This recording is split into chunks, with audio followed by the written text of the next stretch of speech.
नमस्कार दोस्तों, आज आप लोग सुनेंगे बहुत ही सुंदर 3 बहनों की कहानी। सुंदर नगरी नाम के एक छोटे से गांव में धनीराम अपनी 3 बेटियों के साथ रहता था।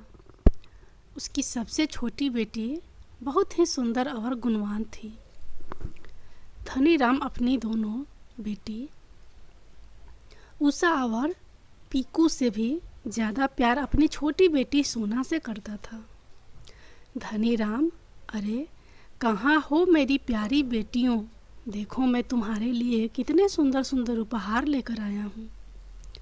धनीराम की आवाज़ सुनकर उषा और पीकू बाहर आंगन में आती है। उषा, अरे वाह पिताजी, आप आ गए, दिखाइए तो ज़रा आप मेरे लिए मेले से क्या लेकर आए हैं। धनीराम, यह देखो उषा बेटी, तुम्हारे लिए मैं यह झुमके लेकर आया हूँ। तुम्हें झुमके बहुत पसंद है ना? देखो। उषा, अरे यह झुमके तो बहुत सुंदर है पिताजी, मुझे यह झुमके बहुत पसंद आए। धन्यवाद पिताजी। पीकू, अरे पिताजी आप मेरे लिए क्या लेकर आए हैं, जल्दी से दिखाइए ना, मुझे तो अब बिल्कुल भी सब्र नहीं हो रहा है, दिखाइए ना पिताजी। धनीराम, अरे हाँ पिंकू बेटा, यह देखो तुम्हारे लिए यह पायल लेकर आया हूँ। मेले में यही सबसे सुंदर पायल थी जो मैंने तुम्हारे लिए खरीद ली। तुम्हें पायल पहनना बहुत पसंद है ना? पिंकू, आप मेरे लिए पायल लेकर आए हैं, पायल बहुत सुंदर है पिताजी, लेकिन मुझे तो यह हार पसंद है, क्या मैं इसे ले लूं पिताजी? धनीराम, यह हार तो मैं सोना बिटिया के लिए लेकर आया हूँ, उस पर यह खूब जचेगा। यह सब सुनकर पिंकू गुस्से से लाल हो जाती है। तभी सोना अपने कमरे से बाहर आती है। सोना, अरे पिताजी आप आ गए, मेरे प्यारे प्यारे पिताजी, कितनी देर लगा दी आपने आने में। धनीराम, अरे मेरी सोना बिटिया, देखो मैं तुम्हारे लिए मेले से क्या लेकर आया हूँ। यह देखो, यह हार मैं तुम्हारे लिए लेकर आया हूँ, तुम पर यह हार बहुत सुंदर लगेगा। सोना हार देखकर बहुत खुश हो जाती है। सोना, अरे यह सच में बहुत ही सुंदर है, यह मैं अपनी सहेली पिंकी के जन्मदिन में पहन कर जाऊंगी, आप भी चलेंगे ना पिताजी? पिंकी के जन्मदिन पर। धनीराम, नहीं सोना बिटिया, मैं तुम्हें नहीं ले जा सकता, मुझे ज़रूरी काम से गांव से बाहर जाना है, इसलिए तुम अपनी दोनों बहनों के साथ ही वहां चले जाना। इसके बाद सोना वो हार लेकर अपने कमरे में चली जाती है और धनीराम भी वहां से चला जाता है। वहां खड़ी उषा और पिंकू यह बातें सुन रही होती है। पिंकू उषा से, देखा उषा दीदी, उस चालाक सोना ने कैसे पिताजी से सबसे सुंदर हार अपने लिए ले लिया। वह सोना और सुंदर हार पहनकर हमें रोज जलाएगी। उषा, हाँ सही कह रही हो तुम, इस सोना ने तो पता नहीं पिताजी पर कौन सा जादू किया है, पिताजी हम दोनों से ज़्यादा इस सोना से प्यार करते हैं। पिंकू अपना सिर हिलाते हुए हाँ कहती है। उसके बाद दोनों अपने अपने कमरे में चली जाती हैं। अगली सुबह सोना बहुत ही सुंदर ड्रेस पहनती है और वह हार भी जो सोना के गले की शोभा बढ़ा रहा था और जिसे देखकर उसकी दोनों बहनें उसे चीर रही थी। इसके बाद तीनों बहनें रिंकी के घर जाने लगती है। कुछ दूरी पर चलने के बाद उषा, मुझे लगता है इस जंगल के रास्ते से चलने पर हम पिंकी के घर जल्दी पहुंच जाएंगे। पिंकू, ठीक है, तो फिर हम जंगल के रास्ते से ही चलते हैं। सोना, लेकिन यह जंगल तो काफ़ी डरावना है, वहाँ से जाना क्या सही होगा? गांव के लोग इस जंगल के बारे में तरह तरह की बातें करते हैं। उषा, देखो, जंगल कोई डरावना नहीं है। गांव के लोग तो बस ऐसे ही बोलते रहते हैं। तुम्हें अपने दोस्त के जन्मदिन पर जल्दी जाना है कि नहीं? चुपचाप चलो। उषा की फटकार भरी बातें सुनकर सोना चुप रह जाती है और उषा पिंकू के साथ जंगल में चलने लगती है। उषा, अरे मुझे तो बहुत प्यास लगी रही है। मैं पास ही नदी में पानी पी कर आती हूँ, तब तक तुम दोनों यहीं खड़ी रहना। उषा पानी पीने के लिए चली जाती है। काफ़ी देर होने पर भी उषा वापस नहीं लौटती। पिंकू, अरे यह उषा दीदी कहाँ रह गई? तुम यहीं रुकना, मैं उन्हें देख कर आती हूँ। कहीं जाना मत, एक ही जगह रुक कर रहना, ठीक है? क्या समझी? सोना, लेकिन दीदी मुझे इस जंगल में तो पहले से ही काफ़ी डर लग रहा है। आप मुझे अकेला छोड़कर मत जाइए। पिंकू, मैं उषा दीदी को देखने जा रही हूँ। पता नहीं वह कहाँ रह गई है। अगर पिताजी को पता चल गया तो बहुत गुस्सा करेंगे। तुम चुपचाप यहीं खड़े रहना, मैं उषा दीदी को लेकर अभी आती हूँ। यह बोलकर पिंकू वहाँ से चली जाती है। बेचारी सोना जंगल में खड़ी बहुत डर रही होती है। सोना को जंगल में शाम हो जाती है, लेकिन दोनों बहनें वापस नहीं लौटती। जब रात तक उसकी बहनें नहीं आती तो सोना रोने लगती है। तभी सोना को जंगल में किसी के आने की आवाज़ सुनाई देती है। थोड़ी देर बाद सोना देखती है कि एक बहुत डरावनी बुढ़िया, जिसकी आंखें लाल होती है, जिसने काले रंग की साड़ी पहनी हुई है, वह सोना की तरफ काफ़ी तेज से आ रही होती है। बुढ़िया, मैं तुम्हें नहीं छोड़ूंगी। आज कितने दिन बाद मैं इंसानों का मांस खाऊंगी। हा हा हा हा। यह सुनकर सोना डर जाती है और वहाँ से भागने लगती है। वह डरावनी बुढ़िया उसके पीछे पीछे भागने लगती है। सोना भाग ही रही होती है कि तभी उसे जंगल में एक बहुत बड़े पेड़ के तने पर एक चमकता हुआ दरवाज़ा नज़र आता है, जिसके चारों तरफ बहुत रोशनी होती है।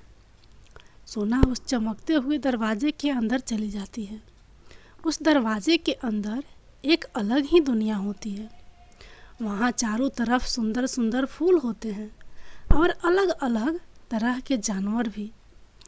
बहुत सारे छोटे छोटे सुंदर पेड़ होते हैं और उन सब के बीच एक बहुत बड़ा और विशाल चमचमाता पेड़ होता है, जिसके ऊपर बहुत सुंदर तितलियां बैठी रहती है।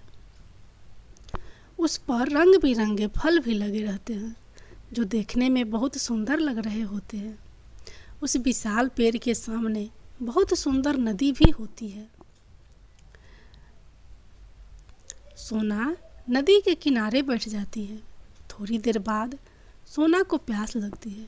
जैसे ही वह उस नदी से पानी पीती है, तभी उसे एक आवाज़ आती है। आवाज़, जादुई पेड़ की नगरी में तुम्हारा स्वागत है। सोना यह आवाज़ सुनकर चौंक जाती है। एक बार फिर आवाज़ आती है। आवाज़, जादुई पेड़ की नगरी में तुम्हारा स्वागत है सोना। सोना, कौन है? कौन मुझे पुकार रहा है? सामने आओ जरा। जादुई पेड़, मैं तुम्हारे सामने ही हूँ। सोना, मेरा नाम जादुई पेड़ है। कोई यहाँ नहीं आ सकता। सिर्फ वही इंसान यहाँ आ सकता है जिसका हृदय साफ और कोमल होता है। सोना विशाल पेड़ की तरफ देखते हुए, ओ तो यह तुम हो।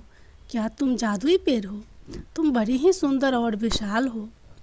क्या तुम मेरी सहायता कर सकते हो? विशाल पेड़, मैं यहाँ से घर जाना चाहती हूँ। जादुई पेड़, मुझे सब पता है। तुम्हारी बहनें तुम्हें इस जंगल में छोड़कर चली गई थी। सोना, नहीं, ऐसा नहीं हो सकता।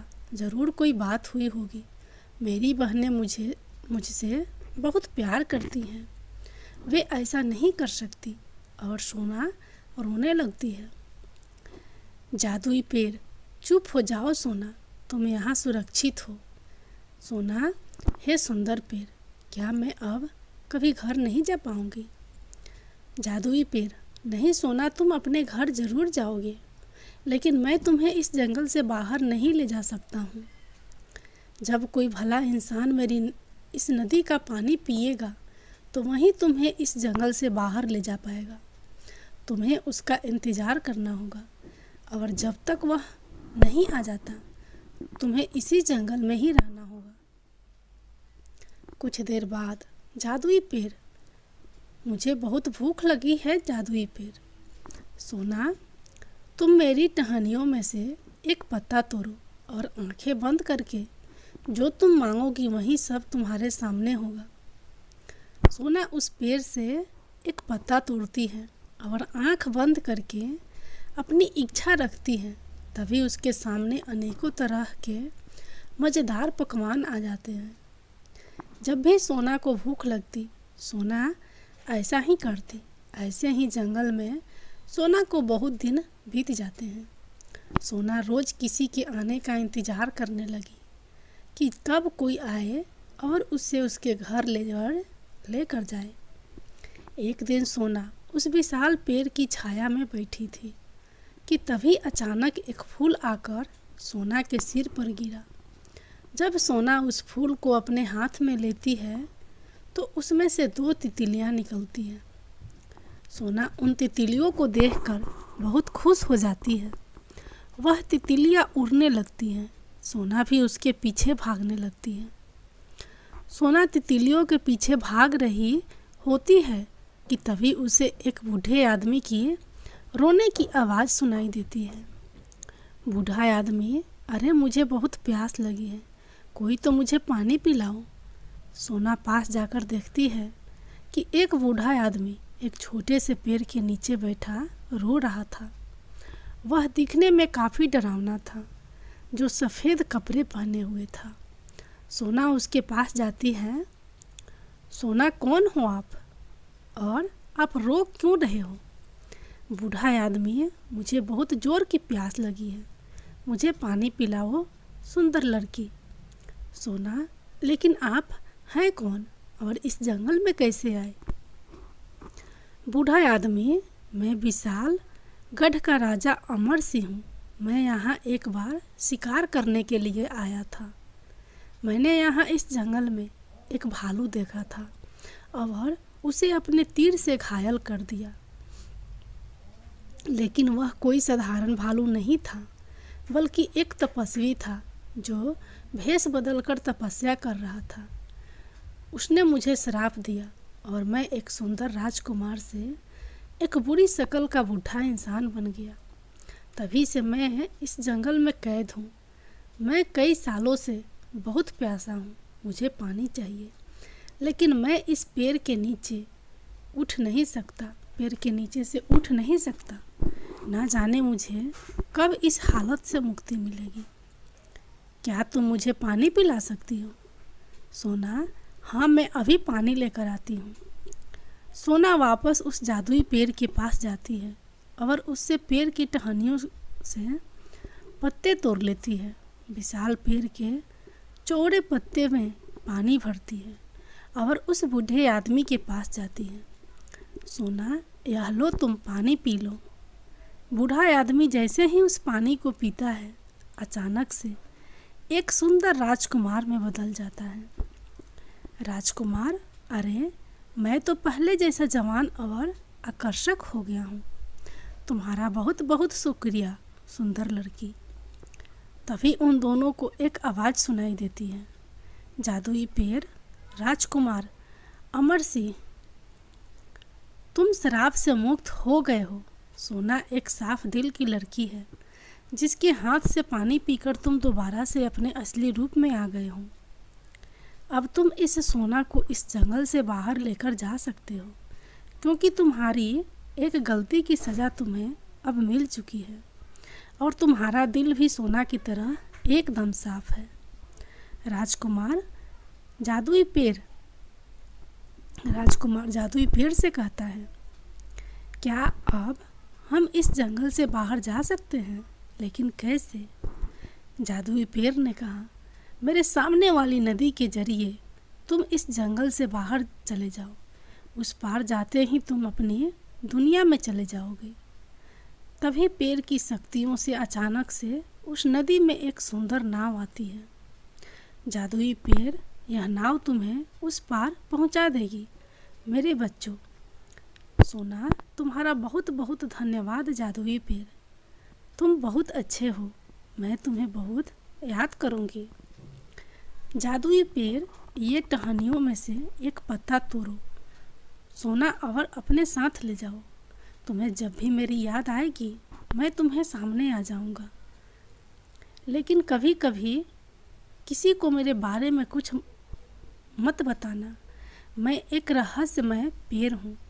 मेरी इस जादुई नगरी के बारे में बाहरी दुनिया को नहीं पता लगना चाहिए। सोना, ठीक है रहस्यमय पेड़, मैं किसी को तुम्हारे बारे में नहीं बताऊंगी और ना ही तुम्हारी इस नगरी के बारे में। जादुई पेड़ अपनी उदास भरी नज़रों से दोनों को विदा करता है। उसके बाद वे दोनों नाव में बैठते हैं और वापस अपने गांव में आ जाते हैं। वो राजकुमार सोना को उसके घर छोड़ने जाता है। धनी राम अपने घर में उदास बैठा रहता है। धनी राम सोना को देखकर, अरे मेरी प्यारी बेटी, तुम आ गई। कहाँ चली गई थी जंगल में अपनी बहनों को छोड़कर? मैंने तुम्हें कितना ढूंढा। सोना को देखकर उसकी बहन हैरान रह जाती है। पिंकू, अरे उषा दीदी, यह वापस कैसे आ गई? अब यह पिताजी को सब सच बता देगी और पिताजी तो हमें घर से निकाल देंगे। सोना, मुझे माफ़ कर दीजिए पिताजी। मैं डर के मारे जंगल से आगे निकल गई थी। उसमें उषा और पिंकू दीदी की कोई गलती नहीं है। मैं जंगल से बाहर ही नहीं निकल पा रही थी, लेकिन जंगल में से मुझे इस राजकुमार ने ही बाहर निकाला और मुझे लेकर यहाँ आ गए। यह सब बातें पिंकू और उषा अपने कानों से सुन रही थी और उन्हें अपनी गलती का एहसास हो चुका था। उषा और पिंकू सोना के पास आती है। उषा, हमें माफ़ कर दो प्यारी बहन, हमने तुम्हारे साथ बहुत गलत किया। तुम सच में दिल की बहुत साफ और अच्छी हो, हमें माफ़ कर दो।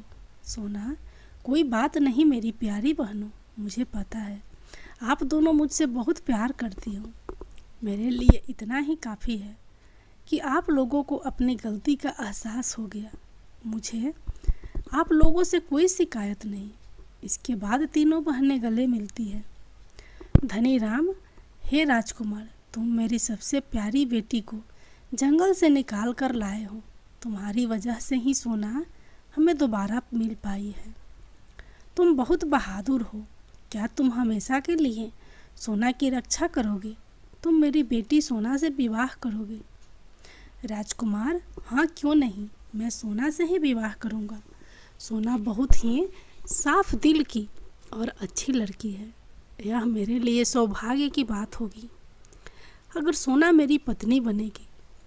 इसके बाद बड़े धूमधाम से सोना और उस राजकुमार की शादी की जाती है और सोना हंसी खुशी राजकुमार के साथ उसके महल में रहने लगती है।